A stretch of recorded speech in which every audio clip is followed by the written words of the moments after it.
Cek. Oke, untuk kakak-kakak tetap masuk lagi. Yang belum masuk bisa dihimbau untuk masuk lagi. Ini seperti biasa timer kita 40 menit. Kita harus keluar secara otomatis. Seperti itu. Jadi teman-teman tidak usah panik. Nanti kalau otomatis keluar, masuk lagi. Jelas ini? Ya, jelas. Oke. Untuk teman-teman yang belum masuk, bisa sambil dihimbau untuk masuk kembali. Untuk materi akan segera dilanjutkan oleh Pak Lisdiana.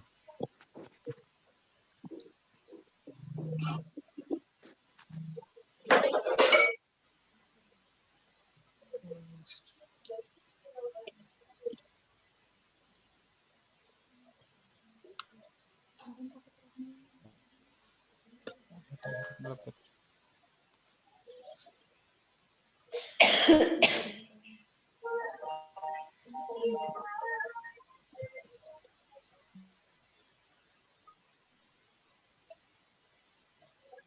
Udah tahu sendiri.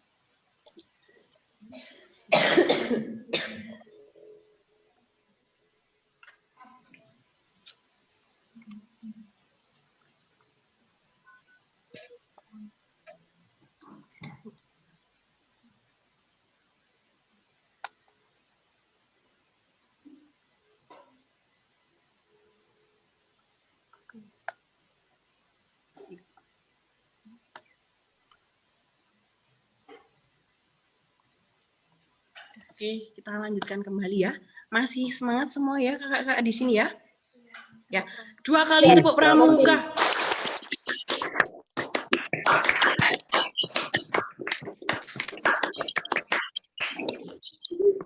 Tadi sampai sudah fase yang ke-7 ya, selebrasi atau upacara penutupan.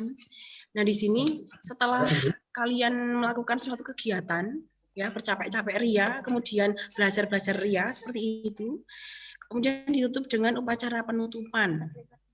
Tadi seperti yang saya bilang, upacara penutupan di sini yaitu berisi mengenai refleksi, ya, bisa mengenai nilai-nilai spiritual, kemudian bisa mengenai pengalaman-pengalaman yang kalian temukan di kegiatan yang sudah kalian laksanakan seperti itu. Nah, kemudian mungkin bisa ditutup nantinya dengan jalan-jalan, kemudian atau kemah bersama seperti itu bisa. Nah, kemudian untuk yang ketiga, kegiatan pramuka atau tahapnya itu ada metode pramuka. Kalian sudah pernah diajarkan belum mengenai metode pramuka?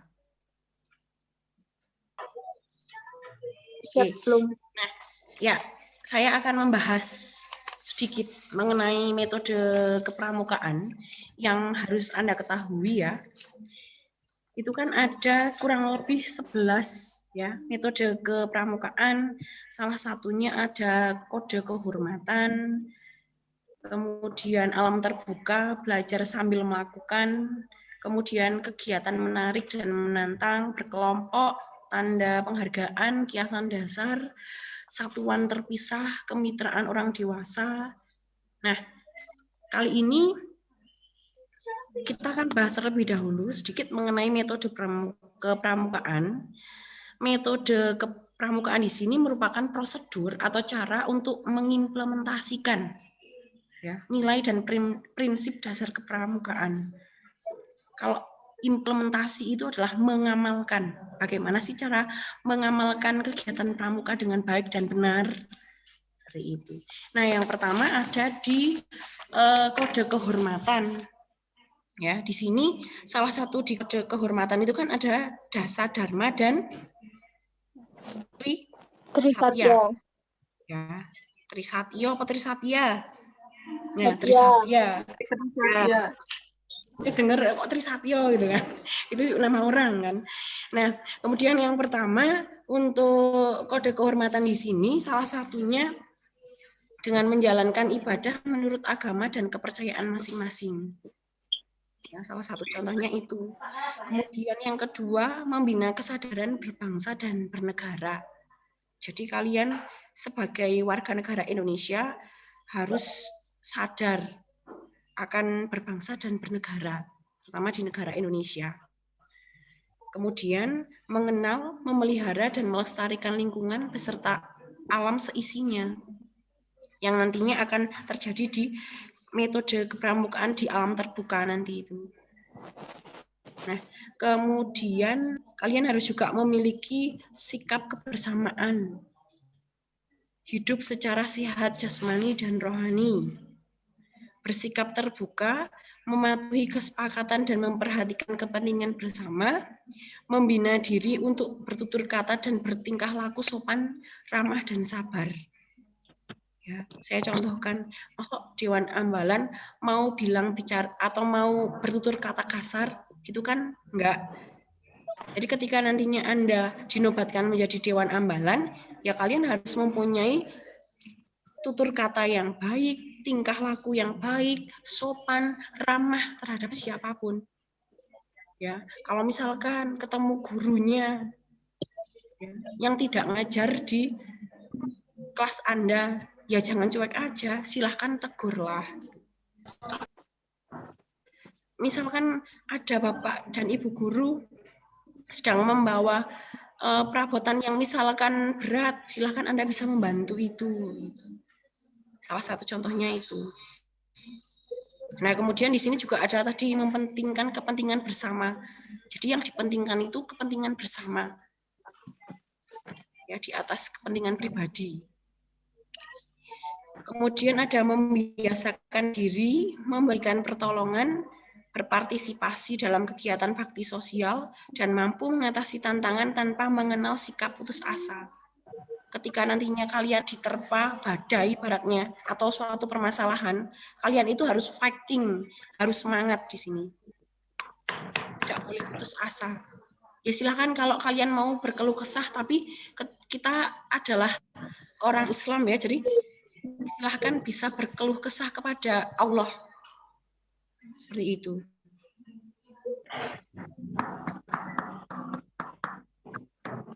Selanjutnya, kesediaan dan keikhlasan menerima tugas berupa melatih keterampilan pengetahuan, riang gembira dalam menjalankan tugas menghadapi kesulitan maupun tantangan apapun.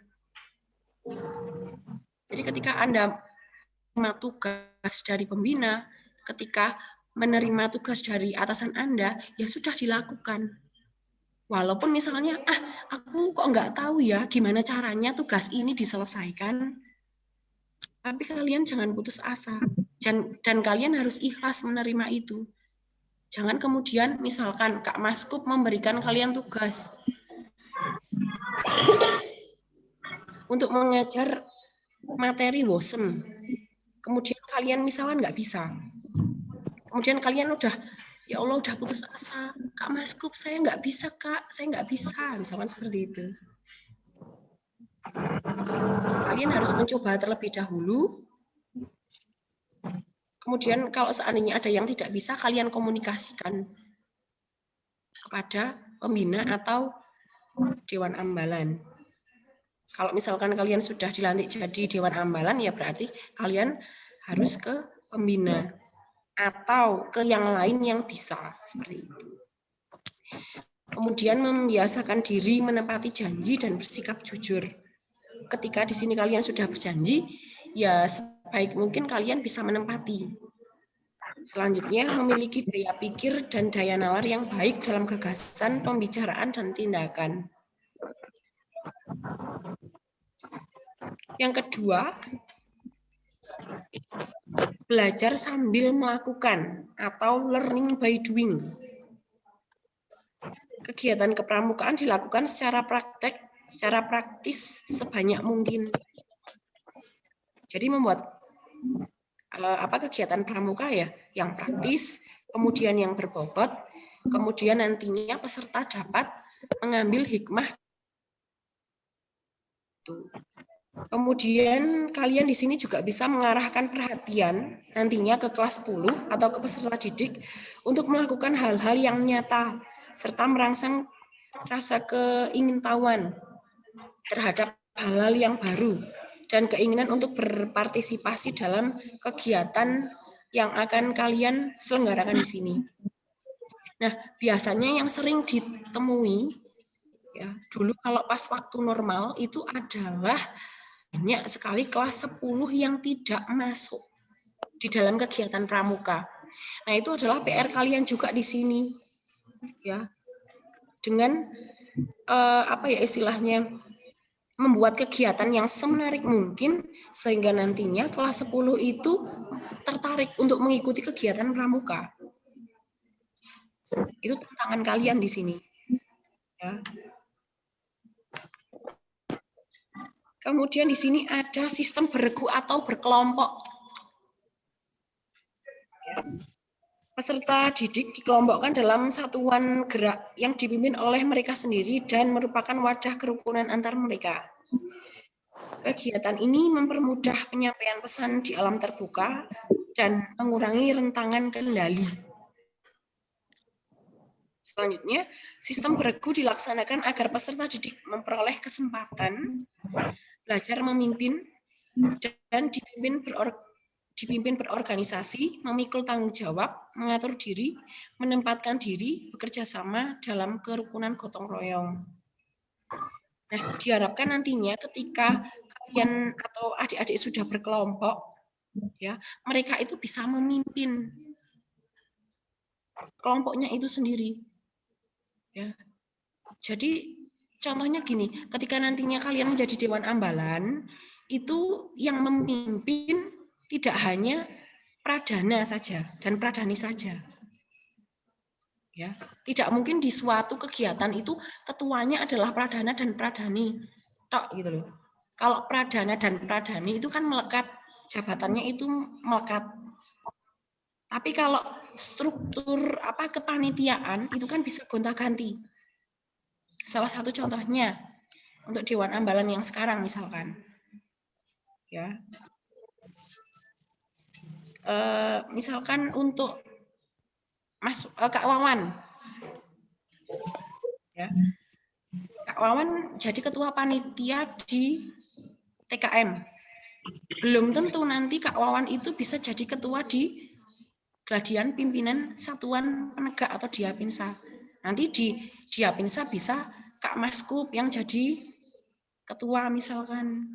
Kemudian nanti Kak Ramanda sebagai pradana, ya, dia bisa nantinya sebagai penanggung jawab atau bisa mungkin nanti jadi koordinator lapangan. Itu. Kemudian yang selanjutnya ada kegiatan menantang, ya, dan menarik. Kegiatan pramuka yang menantang dan menarik biasanya memang diminati oleh semua kalangan. Nah, untuk menjadi pramuka dan yang telah menjadi pramuka agar tetap terpikat dan mengikuti serta mengembangkan acara kegiatan yang ada, maka kegiatan ini dilakukan dengan cara semenarik mungkin. Dipersiapkan dengan baik, kemudian nantinya bagaimana caranya kegiatan kepramukaan ini bisa menarik. Seperti itu. Kemudian untuk yang selanjutnya, kegiatan atau metode kepramukaan dilaksanakan di alam terbuka. Ya. Nah, di sini kegiatan itu juga memberikan pengalaman adanya saling ketergantungan antara unsur-unsur alam dengan kebutuhan untuk melestarikannya. Selain itu, mengembangkan suatu sikap bertanggung jawab akan masa depan yang menghormati keseimbangan alam. Salah satu contohnya, ya, kegiatan di alam terbuka. Kalau kalian pas ada perkemahan misalkan di suatu kegiatan pramuka, biasanya kan ada api unggun, ya tidak? Ya. Nah, kita kan harus menyelenggarakan api unggun itu di alam terbuka. Tidak mungkin di ruangan. Ketika api unggun itu dilakukan di ruangan, maka bagaimana? Ya kobaran. Ya. Maka dari itu, di metode kepramukaan di sini juga ada alam terbuka tadi. Ya, dilakukan di alam terbuka. Ya. Nah, di sini juga di alam terbuka juga ada manfaatnya. Yang pertama, ada mengembangkan kemampuan diri mengatasi tantangan yang dihadapi. Selanjutnya, membangun kesadaran bahwa tidak ada sesuatu yang berlebihan di dalam dirinya. Kita itu tidak ada apa-apanya gitu loh, dibandingkan seisi dunia ini. Selanjutnya, menemukan kembali cara hidup yang menyenangkan dan dalam kesederhanaan. Misalkan, kalian seorang pramuka di sini, kemudian tiba-tiba kalian tersesat di hutan. Ketika kalian tersesat di hutan, kalian bisa nggak bertahan hidup? Insya Allah bisa ya.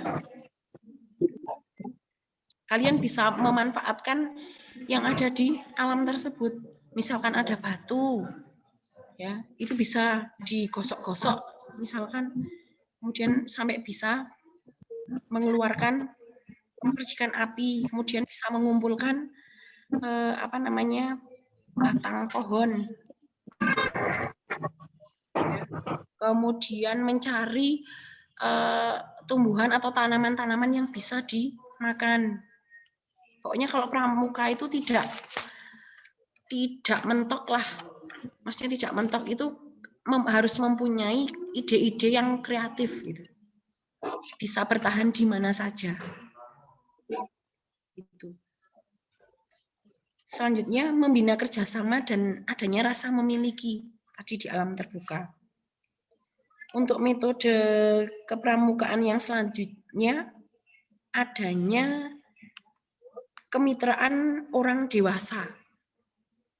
Nah, di dalam melaksanakan kemitraan dengan anggota dewasa, maka di sini orang dewasa itu berfungsi sebagai perencana, organisator, pelaksana, pengendali, pengawas, dan penilai. Jadi ketika nanti kalian membuat suatu kegiatan, jangan lupa kalian harus berkoordinasi terlebih dahulu dengan pembina, dengan Kagudep, dengan pembina, kemudian dengan Kak Mabigus. Acara apa sih yang akan kalian selenggarakan? Kemudian dari situ nantinya dari pembina itu akan menilai terlebih dahulu kegiatan itu sebenarnya baik nggak sih? Kegiatan seperti itu sebenarnya kan harus diperhitungkan dulu. Oh, kalau misalkan saya mau menyelenggarakan kegiatan ini, resikonya apa sih? Jadi kita harus melihat jangka panjangnya seperti apa gitu. Kemudian harus kalian itu ketika mau membuat kegiatan harus ada plan A dan plan B. Ketika plan A tidak berhasil, oh saya masih punya plan B. Jadi ketika kalian punya plan cadangan, kalian itu nantinya nggak was-was. Aduh piye yo, nanti penyelenggaraan kegiatanku jadi apa enggak ya? Gitu. Maka dari itu ketika nantinya Anda sudah dikukuhkan menjadi Dewan Ambalan, Anda ketika akan menyelenggarakan kegiatan itu harus ada plan A dan plan B. Seperti itu. Metode kepramukaan selanjutnya ada sistem tanda kecakapan. Ya. Itu salah satunya setiap pramuka wajib berusaha memperoleh keterampilan dan kecakapan yang berguna bagi kehidupan diri dan baktinya kepada masyarakat. Seperti yang kemarin pernah dari calon Dewan Ambalan meminta ujian ya, SKU. Itu. Untuk yang metode kepramukaan selanjutnya adanya penghargaan. Ya. Adanya penghargaan di sini ketika kalian sudah istilahnya bisa mencapai suatu kegiatan yang maksimal, otomatis harus ada tanda penghargaan di sini. Diberikan penghargaan. Baik itu nantinya misalkan berupa reward. Ya. Misalkan Anda sudah pernah menjadi Dewan Ambalan, Kemudian kalian berinisiatif, saya kepengen loh mendapatkan sertifikat. Boleh seperti itu. Nanti bisa dikonsultasikan dengan pembina. Nah, yang terakhir metode kepramukaannya adalah kiasan dasar atau symbolic frame. Ya. Kiasan dasar di sini yaitu ungkapan yang digunakan untuk secara simbolik dalam penyelenggaraan kegiatan kepramukaan. Kemudian digunakan untuk mengembangkan imajinasi sesuai dengan usia perkembangan peserta didik. Kemudian ada kepramukaan jika dikemas dengan kiasan dasar, kemudian biasanya itu akan lebih menarik dan bisa memperkuat motivasi.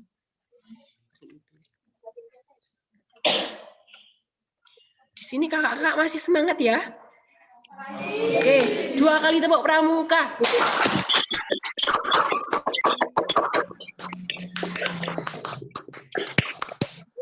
Bisa ditambah yes gitu ya. Yes, mana? Nah, selanjutnya bagaimana sih cara menyusun kegiatan yang baik? Pertama, harus berdasarkan kebutuhan dan minat. Sebenarnya kalian butuhnya apa sih, gitu kan?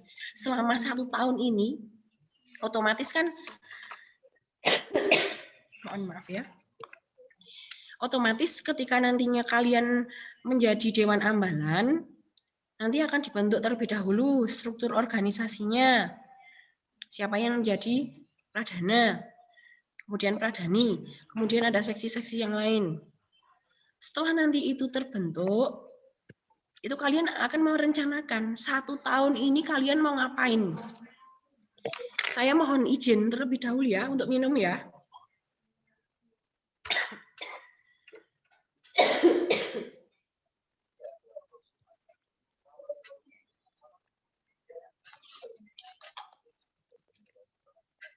Oke, terima kasih. 1 tahun ini tuh kalian mau ngapain aja sih selama menjadi Dewan Ambalan? Otomatis itu kan kalian harus merancang kegiatan. Nah, yang pertama kalian harus menyusun ini berdasarkan kebutuhan dan minat. Oh, saya mau melihat kurikulum terlebih dahulu. Kurikulum kepramukaan itu seperti apa? Kemudian di situ kalian bisa langsung merancang. Kalian mau menyelenggarakan kegiatan mingguan itu yang bagaimana setiap minggunya. Semoga ketika kalian besok menjadi Dewan Ambalan, untuk pandemi ini sudah segera berlalu, sehingga kita bisa langsung implementasi kepada adik-adik kelas 10. Kemudian yang kedua, itu menantang. Ya, dalam arti merasakan kegiatan yang tidak biasa dilakukan dengan rute yang berbeda. Ya, contohnya kelas 10 misalkan, dia belum mengerti mengenai apa itu materi WOSM atau bagaimana sih cara tali temali yang baik. Atau misalkan disajikan outbound. Ya, kan belum tentu anak-anak yang kelas 10 itu sudah pernah merasakan outbound atau merasakan kegiatan lainnya yang sekiranya bisa menarik atau menantang seperti itu. Kemudian setelah kegiatan yang menantang ada rewarding, pengalaman belajar yang membangun. Setelah kalian menyelenggarakan kegiatan tersebut, ya, dampak apa sih yang dapat membangun pribadi kelas 10, peserta kelas 10? Kalian berhasil nggak? Kalian sukses nggak? Ketika nantinya kok sukses, ya berarti kalian sukses semuanya. Nah, di sini untuk kesuksesan itu tidak hanya satu orang yang bisa membawa kesuksesan itu, tapi semuanya. Karena kalian di sini berkelompok. Nah, kemudian silahkan kalian membuat kegiatan yang bermanfaat. Nah, ini ada contoh dari Scout Project ya, ada contoh kegiatan pramuka, yaitu yang tadi saya sudah bicarakan, bisa dimulai dilaksanakan dengan yang teringan terlebih dahulu dan diakhiri dengan kegiatan yang besar. Ya. Kemudian salah satu contohnya kegiatan ringan ada kegiatan mingguan, tali temali, kemudian materi sejarah, WOSM dan lain sebagainya. Kemudian kalau kegiatan besar ada Diapinsa, pendadaran, nah terutama ada TKM di sini, kemudian ada Raimuna. Nah, untuk kegiatan-kegiatan yang lain, ya, terutama ada kegiatan yang besar, kalian harus mempersiapkan dengan baik. Tidak boleh kok kegiatan besar, misalkan saya akan menyelenggarakan TKM, ya, waktunya tinggal 1 bulan lagi. Aduh, itu kalau misalkan menyelenggarakan TKM dengan waktu 1 bulan, itu sangat tergesa-gesa, sangat mepet. Paling tidak itu 4 bulan sampai setengah tahun. Itu penyelenggaraannya. Untuk yang Dewan Angkatan tahun ini, mereka itu saya udah mengacungi jempol ya, udah luar biasa. Mempersiapkan kegiatan TKM sudah dengan penuh perjuangan, ya sudah baik, sudah semaksimal mungkin, tapi ini bukan kehendak kita semuanya, karena memang pandemi yang sampai sekarang ini belum mereda, jadi memang TKM itu belum dilaksanakan. Berarti TKM itu terakhir di tahunnya Kak Bagas, ya Kak Bagas, kawan Kak Maskup. Itu terakhir kita TKM. Ya semoga ke depannya ketika nanti sudah benar-benar pulih kembali, kita bisa melaksanakan kembali. Ya walaupun memang di kurikulumnya itu TKM itu masih diperbolehkan atau tidak, tapi nanti kita coba. Insya Allah mungkin bisa diusahakan seperti itu. Nah, kemudian kegiatan selanjutnya ada perkemahan bakti, perkemahan antar saka, pengembaraan, latihan pengembangan, dan kepemimpinan. Untuk durasi kegiatan pramuka di sini sudah saya jelaskan tadi ya, simple, kompleks, mature, kemudian ada experience, simple. Berarti yang salah satu contohnya kegiatan yang hanya memiliki durasi sebentar, kemudian setelah itu selesai. Kemudian kompleks, kegiatan yang harus dilakukan dengan mempertimbangkan terlebih dahulu baik atau tidaknya. Ya, harus disiapkan dari beberapa bulan. Contohnya ada Raimuna, kemudian ada TKM seperti itu. Kemudian ada mature. Di sini kegiatan harus berdasarkan pertimbangan. Jadi menyelenggarakan kegiatan itu kita tidak asal. Ya, tadi ada plan A, plan B. Kemudian durasi kegiatan pramuka berdasarkan experience, berdasarkan pengalaman. Kemudian ada kerangka pendekatan kegiatan. Saya sebutkan saja. Ada kegiatan pramuka, yaitu adanya di lingkungan belajar untuk mencapai tujuan bersama. Kemudian semua itu di Dewan Ambalan, ketika besok kalian sudah dikokohkan, kalian harus memiliki rasa kekompakan. Kemudian harus membangun hubungan antar anggota, dan mesti kalian ketika istilahnya sudah melakukan kegiatan, kalian mesti akan mempunyai bekas-bekas kenangan yang manis. Iya enggak? Iya. Contohnya ya di sini kakak-kakak Dewan Ambalan yang di sini di TKM kemarin mempunyai bekas yang manis enggak? Mempunyai, Bu. Salah satunya ada fotonya ya di situ. Saya tampilkan ya. Kakak Dewan Ambalan berarti ini angkatan tahun berapa ya? 2018-19 mereka rela hujan-hujanan demi adik-adiknya, ya, demi adik-adik kelas 10 gitu, dan demi kegiatan sukses berlangsung. Nah, kemudian di sini ada kegiatan pentas seni, kemudian ada outbound. Nah, di sini mengakibatkan kita semuanya mempunyai bekas kenangan yang manis seperti itu. Nah, di sini saya tampilkan nggih untuk TKM tahun 2018. Anggrung Gondok.